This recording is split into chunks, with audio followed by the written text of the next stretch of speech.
Hello friends, welcome back to my channel via vlogs. అందరూ ఎలా ఉన్నారు? నేను మీ సూర్యాని. ఈరోజు మన ఛానల్లో కరివేపాకు పొడి ఎలా తయారు చేసుకోవాలో చూపిస్తాను. నేనైతే ఈ కరివేపాకుని మా ఇంటి దగ్గరలో ఉన్న చెట్టుకి కోసుకొచ్చుకున్నానండి.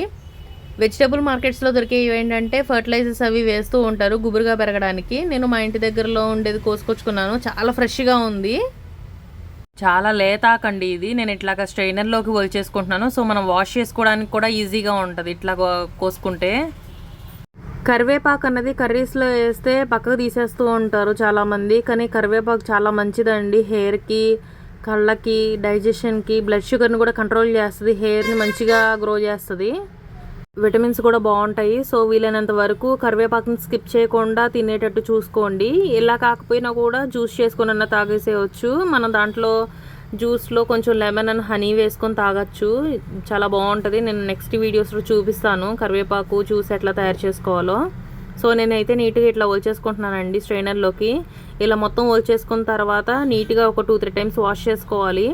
మనం ఎంత ఆర్గానిక్ అయినా కూడా చిన్న చిన్న పురుగులు అవి తిరుగుతూ ఉంటాయి కాబట్టి చెట్ల మీద. సో మనం నీట్గా వాష్ చేసుకోవాలి. పిల్లలు అది తింటూ ఉంటారు కదా, మనకే మంచిది కాదు.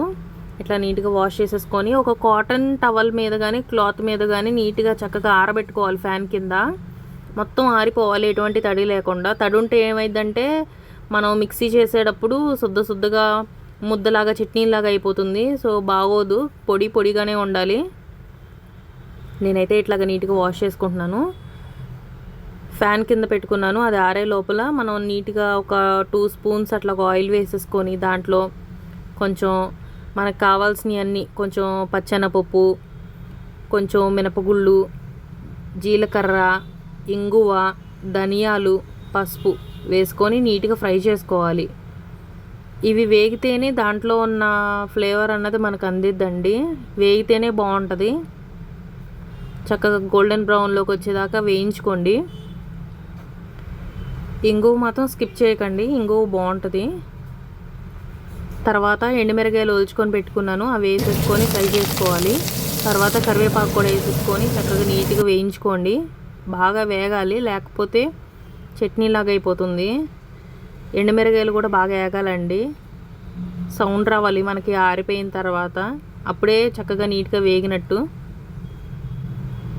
మొత్తం వేయించేసుకున్న తర్వాత ఫ్యాన్ కింద ఆరబెట్టుకొని ఈ లోపల మిక్సీ జార్లో చిన్నుల్లిపాయలు, ఉప్పు వేసుకొని ఒక నిమ్మకాయ సైజ్ అంతా చింతపండు వేసుకొని గ్రైండ్ చేసేసుకున్న తర్వాత ఎండుమిరగాయలను వేయించుకున్నవన్నీ మిక్సీలో వేసేసుకొని మరీ ఎక్కువసేపు కాకుండా ఇట్లాగా పొడిగా వచ్చేటట్టు మిక్సీ చేసుకోండి. ఇంతే అండి, కరివేపాకు పొడి రెడీ. చూసారు కదండి, చాలా సింపుల్. మీరు కూడా ట్రై చేసి ఎలా ఉందో కామెంట్ చేయండి. Bye, thank you for watching.